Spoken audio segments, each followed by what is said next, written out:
Bonjour à tous. Donc, dans le cadre du partenariat entre l'Éducation nationale, la Marine nationale et le SNLE Le Téméraire, je vais vous présenter rapidement l'historique de l'île Longue, qui est une île qui a beaucoup évolué. Donc, pour commencer, l'île Longue se trouve en France, plus précisément en Bretagne, du côté de Brest, et si on veut être encore plus précis, près de la presqu'île de Crozon. Vous voyez à côté de l'Anvéoc sur votre gauche. Voilà, là où il y a le petit point rouge. Donc cette île, elle est assez particulière puisque avant d'être une base militaire, c'était une île qui était habitée. Et on disait, dans la rade de Brest se trouve la péninsule dite de l'île Longue, détachée de la terre par une chaussée de sable et de cailloux d'environ 200 mètres, que la mer couvre en partie du côté de la terre dans les grandes marées. Elle peut avoir un lieu de circonférence. Alors sa forme presque rectangulaire lui donne environ 2 km de large. Le cadastre de 1831 nous dit qu'elle a une superficie de 72 hectares, 24 arts et 16 centiares. Elle est rattachée par un sillon à la presqu'île de Rostélec. Celui-ci se retrouve régulièrement submergé par les marées, ce qui n'est pas évident pour les écoliers qui doivent regagner le continent après l'école. Jusqu'aux années 50 où André Davot, un ingénieur des ponts et des chaussées, décide de surélever légèrement ce sillon à l'aide de déchets de carrière. Et c'est à ce moment-là que l'île Longue devient une presqu'île. Alors, on va voir ensemble qu'avant d'être un site militaire, c'était une île habitée au commerce dynamique et que la population de l'île est très restreinte. Elle compte environ 70 habitants au début du XVIIIe siècle.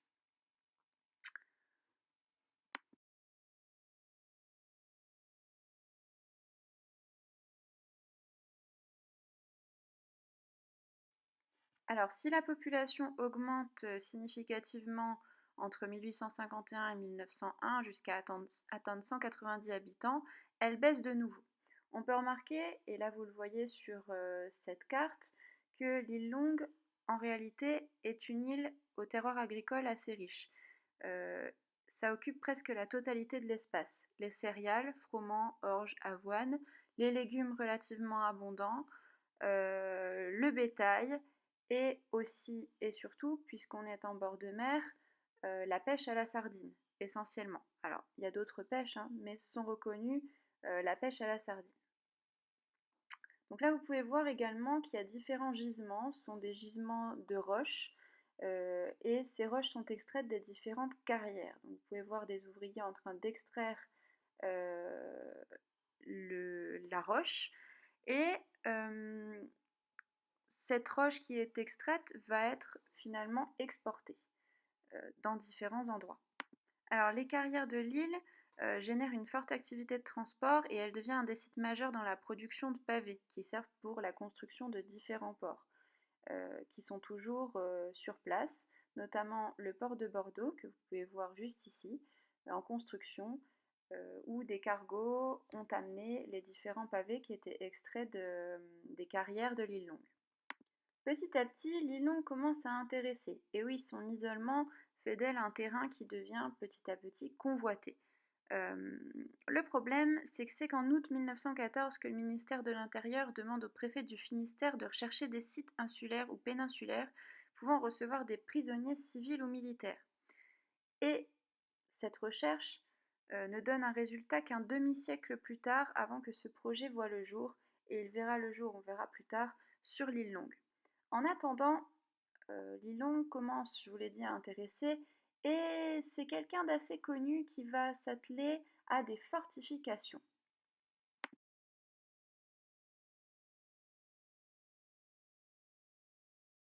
Donc Vauban est né en 1133 et mort en 1707, c'est un ingénieur architecte militaire, et les premières fortifications sur l'île Longue ont eu lieu grâce à lui, puisqu'il est commissaire général des fortifications chargé de la défense du port de Brest et de ses environs.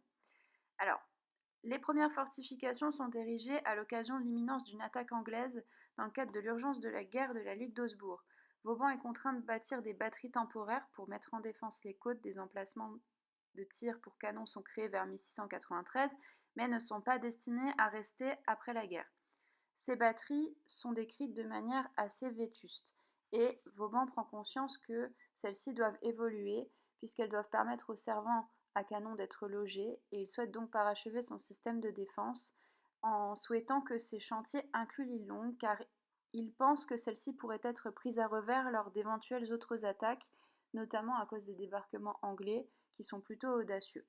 Mais à la fin de la guerre de la Ligue d'Augsbourg, le manque de fonds se fait sentir et le fort de l'île Longue, construit par Vauban, reste dans un état d'inachèvement.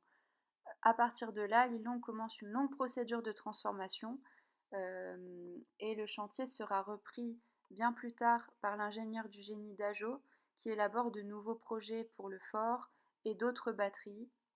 Les équipements se succèdent petit à petit et s'améliorent. Et c'est finalement l'empereur Napoléon Bonaparte qui décide que l'île Longue doit faire partie des priorités dans les projets de Brest. Malheureusement, l'amélioration n'aura pas lieu et finalement, c'est seulement vers 1847 qu'on précise que l'entrée du fort doit être défendue par des mâchicoulis ou par un chemin de ronde, que les fossés doivent être approfondis et le fort rattaché au rivage par deux fortes coupures. Malgré le degré de l'importance de l'île, les réalisations n'interviennent qu'en 1859-1860 et l'armement des batteries ne se compose plus que de canons de 30 livres. Alors, ce qui se passe, c'est qu'au tournant des 19e et 20e siècles, l'île Longue perd de son importance pour la défense de Brest. L'armement se fait ancien, les batteries, hormis celles de mortier, sont désarmées après 1904 et le reste le sera après la Première Guerre mondiale. Le problème, c'est que dès l'ouverture des hostilités entre la France et l'Allemagne le 3 août 1914, on n'a pas du tout prévu l'accueil des prisonniers. Ça n'a pas du tout été pris en compte.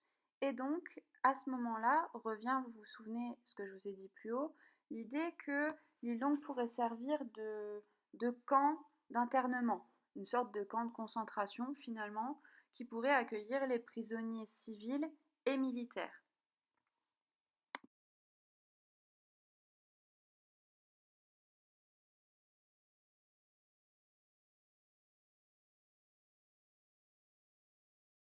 Alors ces prisonniers, où est-ce qu'on les met? Eh bien on les met sur l'île Longue.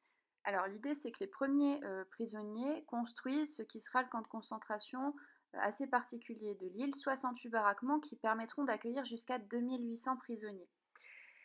Qui est-ce qu'on emprisonne? On emprisonne les prisonniers de guerre, mais aussi par exemple les équipages de différents navires qui passent par là, notamment le New Amsterdam, qui est censé être un navire neutre, mais qui est intercepté par le Savoie le 2 septembre 1914 parce qu'on le soupçonne, malgré sa neutralité, de transporter 600 réservistes allemands et autrichiens et 1000 tonnes de marchandises de contrebande. Bon, autant dire qu'on ne prend pas de risque, on les emprisonne. Alors, sur ce camp, on va voir des photos des prisonniers en train de bâtir les baraques, voilà, et ensuite un plan du camp complet. Sur ce camp vont se rencontrer diverses nationalités, mais aussi diverses, on va dire, catégories sociales. Donc forcément, il va y avoir des idées, il va y avoir des bourgeois, des artistes, et on reviendra à tout cela plus tard. Alors, entre-temps, l'île Longue est occupée par les Allemands vers 1941 et lors de la libération de la presqu'île de Crozon, le site subit énormément de bombardements alliés, mais aussi de pilonnage d'artillerie des batteries américaines qui étaient installées dans la presqu'île de Plougastel, juste à côté. Les soldats allemands se rendent sans résistance aux hommes du 2nd Ranger Battalion américain le 18 septembre 1944 et la Marine nationale prend enfin possession d'une batterie après la libération. Par contre, le terrain est jugé impropre à l'agriculture à cause des bombardements. Ça tombe bien puisque justement ça va pas tomber dans l'oreille d'un sourd. Le 15 février 1965, à 16 heures précises, le général de Gaulle vient d'achever la visite de l'école navale récemment entrée en service à Lanvéoc-Poumic. Lors de son retour en dragueur océanique, il déclare « La géographie a peut-être fait de Brest un haut lieu de notre destin ». À l'issue de ce voyage, le sort de l'île Longue est scellé. Elle est choisie pour devenir la base opérationnelle des futurs sous-marins atomiques, aujourd'hui appelés SNLE, sous-marins nucléaires lanceurs d'engins. L'île Longue va devoir de nouveau se transformer pour accueillir cette charge toute particulière. Courant électrique, alimentation en eau, entretien et assemblage des engins évacuation des effluents radioactifs, changement de cœur des réacteurs, nouveaux moyens de sûreté. Bref, l'île Longue est choisie. Elle est choisie pour plusieurs raisons. Sa proximité immédiate du complexe industriel constitué par l'arsenal de Brest, à 8 km du nord. Une distance qui met la ville à l'abri d'un accident grave comme une explosion pyrotechnique. Les courants et la hauteur des fonds marins se révèlent favorables à l'évolution des sous-marins et l'aménagement de l'île Longue serait moins coûteuse que les autres sites. Par contre, il va falloir exproprier les habitants. Alors la décision du général est prise, la population de l'île se soulève car aux 80 hectares de l'île viendraient s'ajouter 150 hectares qui sont destinés à accueillir des lanceurs nucléaires. Des protestations ont lieu, notamment surtout de ceux qui possédaient une maison sur l'île pour les vacances. Un comité de défense fut créé, mais la décision est irrévocable et une procédure d'expropriation d'extrême urgence fut lancée en 1966 car le général souhaite que la base soit opérationnelle dès 1970, date prévue de l'entrée en service du sous-marin le Redoutable, dont l'ordre de construction à l'arsenal de Cherbourg avait été signé le 5 mai 1963. Donc c'est parti, l'île Longue est délivrée à la direction des travaux maritimes de Brest et placée sous la responsabilité de monsieur Gendreau, qui confie la mission de construire la base au monsieur que vous voyez, un de ces jeunes ingénieurs, Pierre Pommelet, qui en avait fait les études préliminaires. Donc, dans les grandes lignes, l'île Longue doit contenir 3 entités bien définies et colorées en bleu, blanc, rouge en fonction du degré de confidentialité de leur attribution. Au nord, la zone des bassins et des appontements. Au centre, la pyrotechnie avec des silos, des vecteurs, le stockage des ogives nucléaires et les ateliers de montage. Et au sud, plus près du village de Rostelec, les locaux de vie, de commandement et d'administration.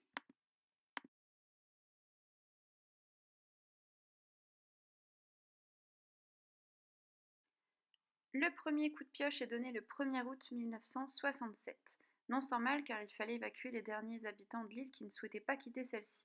La superficie de l'île passe de 80 à 110 hectares en 24 mois.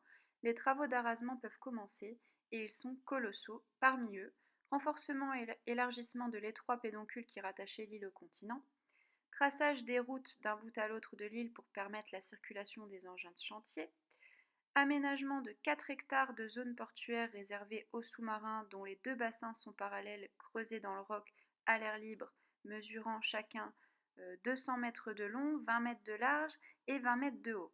Volume calculé pour recevoir le Redoutable, long de 128,70 mètres et large de 10,60 mètres. Des aménagements pour contrôler le taux d'humidité et de sel présent dans l'air et dans l'eau, l'aplanissement des fonds marins pour accueillir des modules de béton immergés dans le but d'aménager des quais, 24 silos verticaux de 12 à 16 mètres percés au centre de l'île destinés à recevoir les vecteurs des missiles M1 puis M2 des premières générations. La protection antisismique doit être aux normes, l'alimentation de la base, construction souterraine, construction d'une chaufferie centrale au fioul, l'alimentation en eau. Et il aura fallu seulement 3 ans, 1500 ouvriers travaillant jour et nuit pour en arriver là. L'île Longue prend vie officiellement le 5 janvier 1970 avec l'arrivée du premier pacha et du premier commandant de la force océanique stratégique FOST, Jean-Marie Latsou, 46 ans, diplômé et porteur d'une longue carrière de sous-marinier. Le Redoutable quitte Cherbourg le 26 septembre 1970 pour arriver à Brest et il s'agit du premier SNLE français.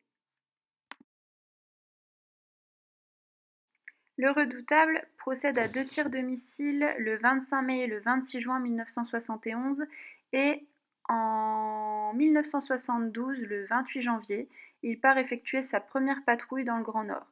Il est constitué de missiles M1 biétage d'une portée de 2500 km et doté d'une tête nucléaire de 500 kT. Vous pouvez voir sur cette photo historique les 3 sous-marins nucléaires lanceurs d'engins issus de la première génération de sous-marins. L'île Longue en chiffres, ça donne ça. 300 000 m3 de béton, soit 1 million de tonnes.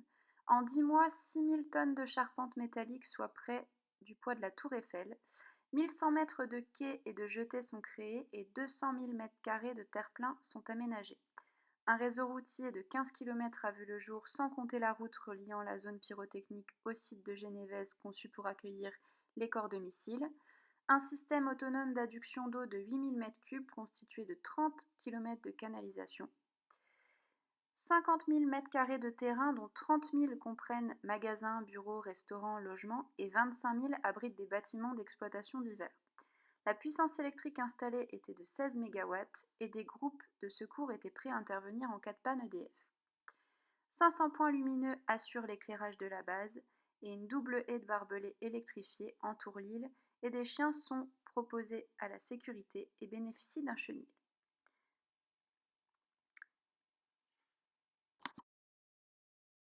C'est le début d'une longue liste de sous-marins et d'une longue évolution au sein de l'île Longue. Désormais, la France compte toujours 3 sous-marins nucléaires lanceurs d'engins, avec des missiles qui ont évolué, notamment en 2010, dont la portée est plus ou moins égale maintenant à 5000 km. 2 de ces SNLE sont en permanence à la mer.